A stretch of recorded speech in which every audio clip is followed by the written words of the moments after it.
بسم اللہ الرحمن الرحیم۔ السلام علیکم ورحمۃ اللہ وبرکاتہ۔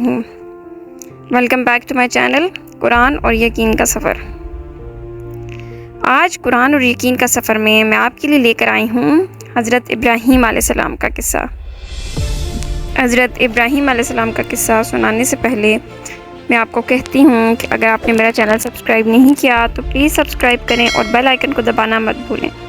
یہ چینل آگے بھی شیئر کریں، اپنے بچوں کو بھی لگا کے دیں تاکہ ان کو ہمارے نبیوں کے بارے میں تمام معلومات ہوں۔ تو آئیے شروع کرتے ہیں آج کی ویڈیو۔ حضرت ابراہیم علیہ السلام قصبہ حواز میں پیدا ہوئے۔ حضرت ابراہیم علیہ السلام شہر بابل یا اس کے اطراف میں رہتے تھے، جس کے کھنڈرات ابھی تک موجود ہیں، جو کہ بغداد سے 40 میل کے فاصلے پر ہے۔ یہاں پر طوفان نوح علیہ السلام سے پہلے غالباً بنی آدم کی آبادی سے ملک آرمینہ، عراق، ایران اور شام وغیرہ آباد تھے۔ یہیں سے پھر تمام ملکوں میں بنی آدم پھیلتے گئے۔ حضرت ابراہیم علیہ السلام کا ذکر قرآن مجید میں کئی مرتبہ آیا ہے۔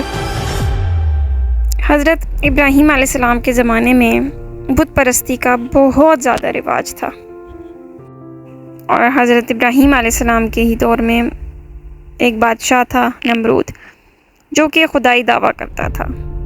محمد بن اسحاق رحمۃ اللہ علیہ نے فرمایا کہ نمرود بن کنعان بادشاہ نے ایک خواب دیکھا۔ خواب میں اس نے کیا دیکھا کہ ایک ستارہ ہے جو کہ طلوع ہوا ہے، اور اس کی روشنی سے سورج اور چاند دونوں بے نور ہو گئے ہیں۔ نمرود بڑا خوفزدہ ہوا اور کاہنوں سے دریافت کیا تو انہوں نے اس کو اس خواب کی تعبیر بتائی کہ ایک بچہ پیدا ہونے والا ہے جس کے ہاتھوں تیرا تخت الٹ جائے گا۔ اس ڈر سے نمرود نے کیا کیا کہ اس نے اپنی مملکت میں یہ اعلان کر دیا کہ جتنے بھی لڑکے پیدا ہوں گے سب کو قتل کر دیا جائے۔ حضرت ابراہیم علیہ السلام کی والدہ نے یہ ماجرا سنا تو حضرت ابراہیم کی پیدائش کے وقت وہ ایک غار میں چلی گئیں۔ وہاں پہ حضرت ابراہیم علیہ السلام پیدا ہوئے۔ حضرت ابراہیم علیہ السلام کے وقت جب ان کی والدہ حمل سے ہوئی تھیں تو کاہنوں نے یہ خبر بھی نمرود کو بتا دی تھی۔ بہرحال آپ علیہ السلام کی پیدائش کے بعد والدہ روزانہ آپ کو دودھ پلانے کے لیے وہاں چلی جاتی تھیں۔ ایک دفعہ کیا دیکھتی ہیں کہ آپ علیہ السلام اپنی انگلی کا ایک سرا چوس رہے ہیں، اور قدرت الہی سے آپ کی پرورش ہو رہی ہے۔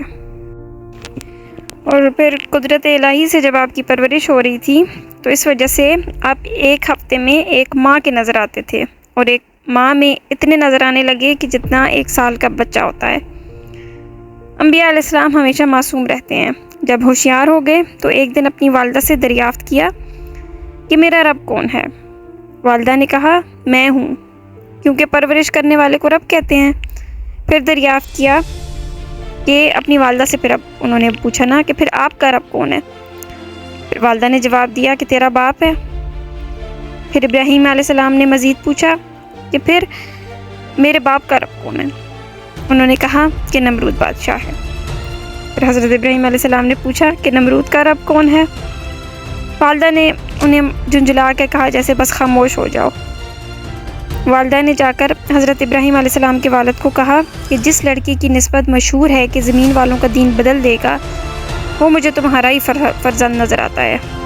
کہتی ہیں کہ وہ ایسی ایسی باتیں کرتا ہے کہ میں حیران رہ جاتی ہوں۔ حضرت ابراہیم علیہ السلام نے شروع ہی سے توحید کی حمایت کی اور کفر سے ہمیشہ انکار کیا۔ جب اس غار سے شب کے وقت نکلے تو ستارے زہرا یا مشتری کو دیکھا تو کہا یہ میرا رب ہے، اور چاند پرست اور سورج پرست سب پر حجت اسی طرح قائم کی۔ یعنی انہوں نے پھر سورج کو دیکھا، چاند کو دیکھا تو اسی طرح سوچتے رہے، جیسا کہ قرآن پاک میں ارشاد ہے۔ اللہ تعالیٰ نے فرمایا، جس کا ترجمہ یوں ہے، جب رات کی تاریکین پر چھا گئی تو انہوں نے ایک ستارہ دیکھا تو آپ نے فرمایا یہ میرا رب ہے۔ جب غروب ہوا تو آپ نے فرمایا میں غروب ہونے والوں کو دوست نہیں رکھتا۔ پس جب چاند چمکتا ہوا نکلا تو ابراہیم نے کہا یہ میرا رب ہے، لیکن جب وہ بھی ڈوب گیا تو کہا اگر میرے رب نے مجھے راہ نہ دکھائی ہوتی تو میں ضرور اسی گروہ میں ہوتا اور راہ راست سے بھٹک جاتا۔ پھر صبح ہوئی اور سورج چمکتا ہوا طلوع ہوا، تو ابراہیم علیہ السلام نے کہا یہ میرا رب ہے، یہ سب سے بڑا ہے۔ لیکن جب شام کو وہ بھی غروب ہو گیا تو ابراہیم نے کہا اے میری قوم، تم جو کچھ خدا کے ساتھ شریک ٹھہراتے ہو میں اس سے بیزار ہوں۔ میں نے ہر طرف سے منہ موڑ کر صرف اس ہستی کی طرف اپنا رخ کر لیا ہے جو آسمان اور زمین کو بنانے والی ہے اور جس کے حکم اور قانون پر تمام زمین و آسمان کی مخلوقات چل رہی ہیں، اور میں ان میں سے نہیں ہوں جو اس کے ساتھ شریک ٹھہرانے والے ہیں۔ یہ آیات سورہ انعام کی ہیں۔ حضرت ابراہیم علیہ السلام کا بت پرستی پر لعنت اور پوجنے والوں سے جھگڑا تکرار ہمیشہ رہتا تھا۔ ان سب حالات سے نمرود باخبر ہوا، تو اس نے کیا کیا کہ حضرت ابراہیم علیہ السلام کو اپنی عدالت میں بلایا۔ حضرت ابراہیم علیہ السلام بے خوف ہو کر بغیر ڈرے نمرود کے پاس چلے گئے، کیونکہ جب ایسے لوگ جب نمرود کے سامنے حاضر ہوتے تھے تو ڈر ڈر کے اس کے سامنے سجدہ کرتے ہوئے حاضر ہوتے تھے، لیکن حضرت ابراہیم علیہ السلام نے سجدہ نہ کیا، نہ اس کے آگے جھکے۔ تو یہ دیکھ کر نمرود کو بڑا غصہ آیا، تو حضرت ابراہیم علیہ السلام کو کہا کہ تو نے مجھے سجدہ کیوں نہیں کیا؟ حضرت ابراہیم علیہ السلام بالکل بے خوف تھے۔ انہوں نے کہا کہ میں سوائے پروردگار عالم کے کسی اور کو سجدہ نہیں کرتا۔ پھر نمرود نے کہا کہ تیرے پروردگار کی کیا تعریف ہے؟ کون ہے تیرا پروردگار؟ حضرت ابراہیم نے جواب دیا کہ میرا پروردگار مارنے جلانے کا مختار ہے۔ تو نمرود نے کہا اس میں کون سی بڑی بات ہے؟ اس نے کہا کہ میں بھی مارتا جلاتا ہوں۔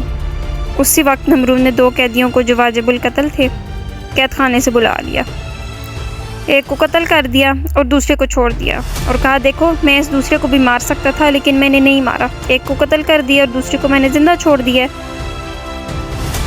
اس کے بعد حضرت ابراہیم علیہ السلام نے اس کے سامنے جو دلیل پیش کی، اس کے پاس پھر کوئی جواب نہ تھا نمرود کے پاس۔ وہ سوال یہ تھا کہ ابراہیم علیہ السلام نے اس کہا کہ تو جو میرے پروردگار کی برابری کر رہا ہے، اگر تو خود کو خدا سمجھتا ہے تو تو ایک کام کر کہ میرا پروردگار روزانہ سورج کو مشرق سے طلوع کرتا ہے، اگر تو خدا ہے تو تو اسے مغرب سے طلوع کر، جیسا کہ قرآن پاک میں ارشاد ہے۔ کہا ابراہیم نے پس اللہ تعالیٰ لاتا ہے سورج کو مشرق سے، پس لے آ تو اس کو مغرب سے۔ پس حیران ہو گیا وہ آدمی جو کافر تھا، یعنی کہ نمرود۔ اب اس سوال کا نمرود کے پاس کوئی بھی جواب نہ تھا، شرمندہ سا ہو کے رہ گیا تھا۔ لیکن اس سارے ماجرے کو دیکھ کر بہت لوگ مسلمان ہو گئے تھے۔ پھر ایک دن کیا ہوا کہ حضرت ابراہیم علیہ السلام نے اپنے والد سے کہا کہ اے باپ، یہ کیا مورتیں ہیں جن کی آپ عبادت کرتے ہیں اور رات دن ان کو سجدہ کرتے ہیں؟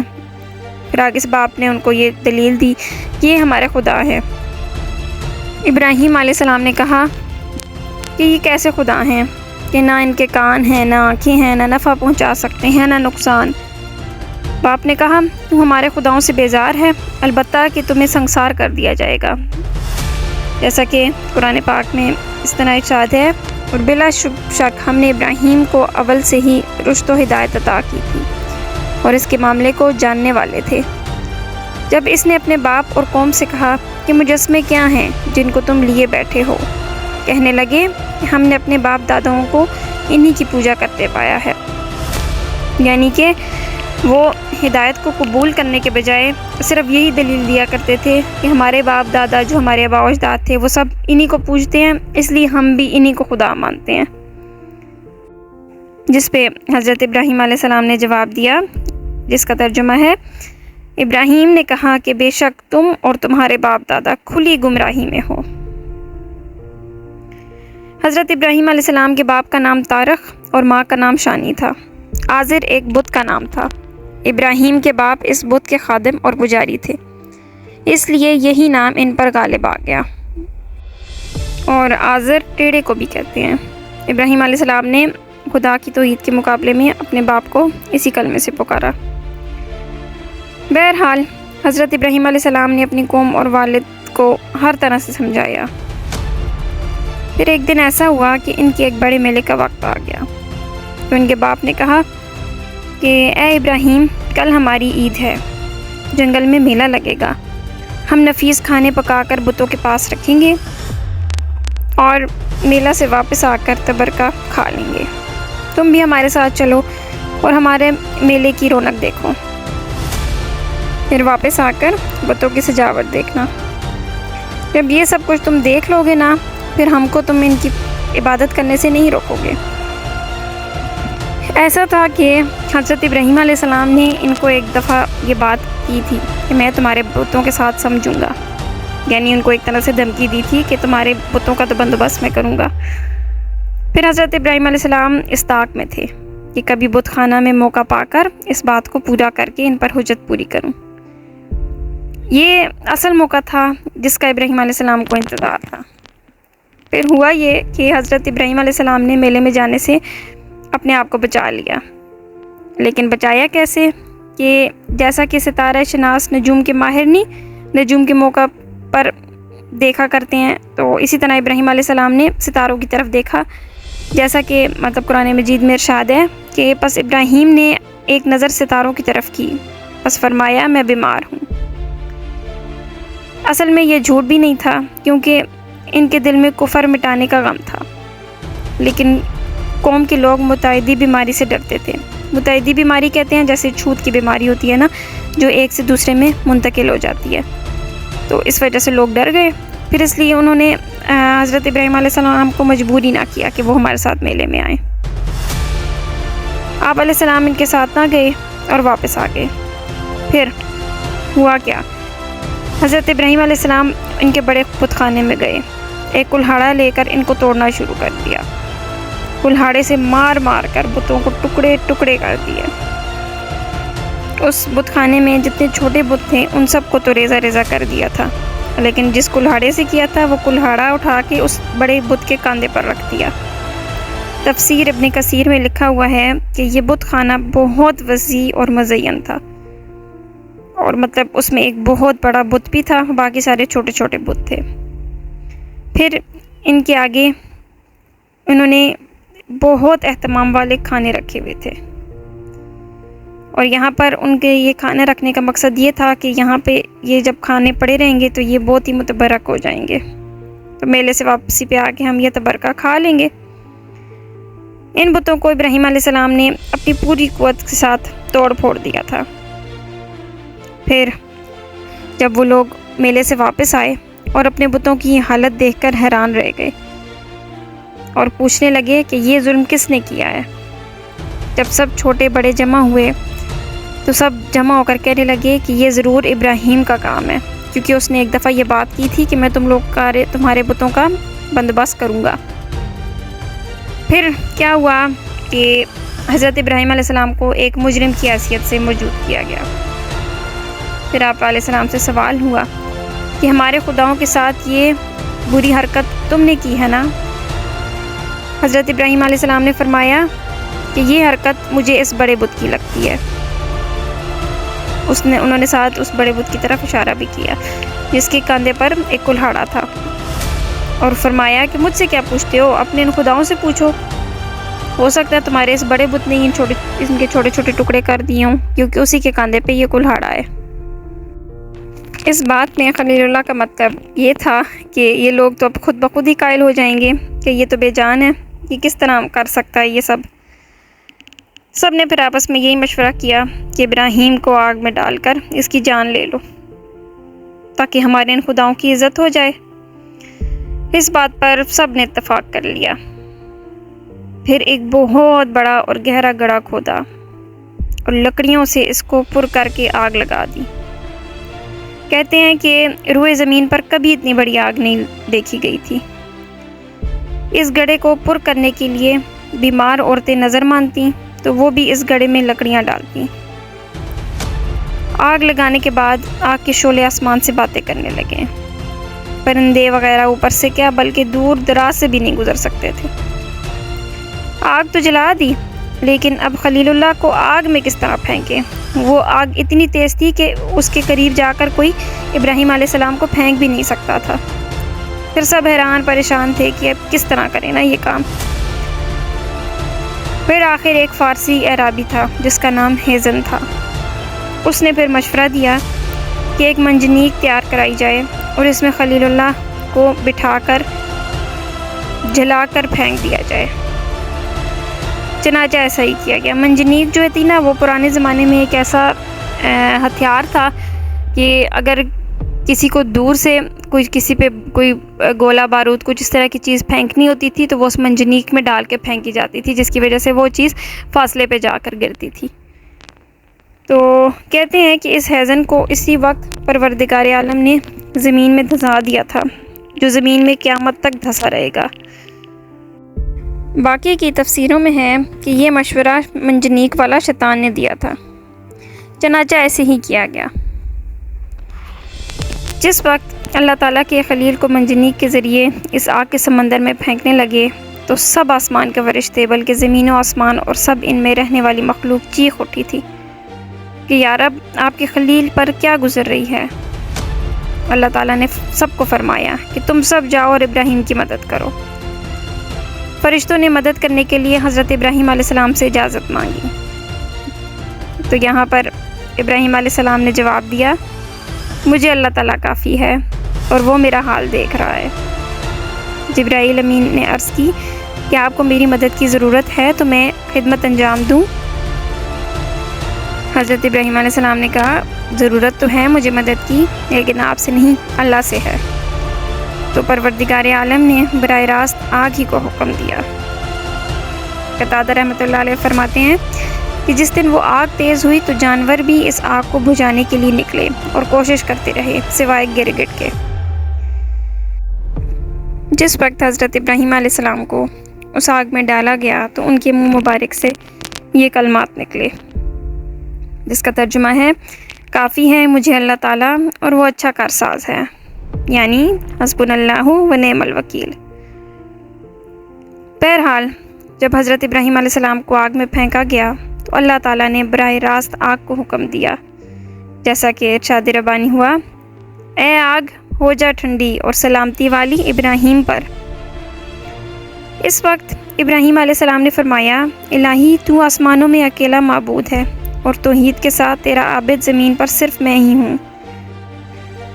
اس وقت جبرائیل امین آپ علیہ السلام کے سامنے آسمان اور زمین کے درمیان ظاہر ہوئے اور بارش والا فرشتہ بھی کان لگائے ہوئے کھڑا تھا کہ مجھے حکم ہو تو بارش برسا کر آگ کو ٹھنڈا کر دوں، لیکن اللہ تعالیٰ کی طرف سے براہ راست آگ ہی کو حکم ہوا، کیونکہ حضرت ابراہیم علیہ السلام نے کہا تھا نا حضرت جبرائیل سے بھی کہ مجھے مدد کی تو ضرورت ہے، لیکن آپ سب سے نہیں، مجھے میرے اللہ سے ہی ضرورت ہے مدد کی۔ تو اللہ تعالیٰ نے بھی خود صرف آگ کو حکم دیا کہ تو ہی ٹھنڈی ہو جا۔ کہتے ہیں کہ اس وقت حضرت ابراہیم علیہ السلام کی عمر مبارک 16 سال کی تھی۔ حضرت کعب احبار رحمۃ اللہ علیہ کہتے ہیں، اس دن دنیا بھر کی آگ ٹھنڈی ہو گئی تھی، اس دن آگ سے کوئی بھی فائدہ نہیں اٹھا سکتا تھا۔ جب حضرت ابراہیم علیہ السلام کو آگ میں پھینکا گیا تو فرشتوں نے حضرت ابراہیم علیہ السلام کے بازو پکڑ کر نہایت آرام سے بٹھایا۔ اس وقت رضوان فرشتے نے خلعت فاخرہ آپ کو پہنایا اور ابراہیم کے ارد گرد گل و ریحان اور سبزے اور شگوفوں کا عجیب و غریب بوستان بنا دیا اور شیریں چشمہ وہاں جاری ہوا۔ ابراہیم علیہ السلام پر اللہ تعالیٰ کا فضل کمال ہوا، سبحان اللہ۔ حضرت اسرافیل علیہ السلام ہر صبح و شام خدا کے حکم سے لذیذ قسم کا کھانا پہنچاتے تھے۔ 7 دنوں کے بعد نمرود نے سمجھا کہ آج آگ بجھی ہوگی۔ اونچے محل پر چڑھ کر اس نے دیکھا اور ابراہیم علیہ السلام کے زندہ رہنے سے خوف کھاتا رہا۔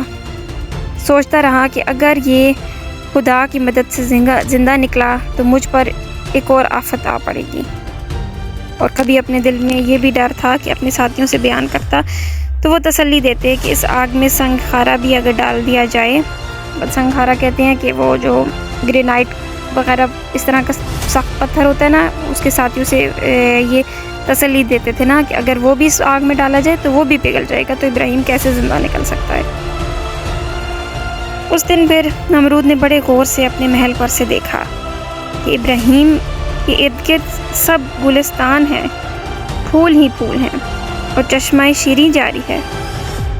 نمرود بہت حیران ہوا اور پریشانی سے ادھر ادھر گھومنے لگا اور کہنے لگا کہ اے ابراہیم، ایسی تیز آگ کو تم پر گلزار کس نے بنا دیا؟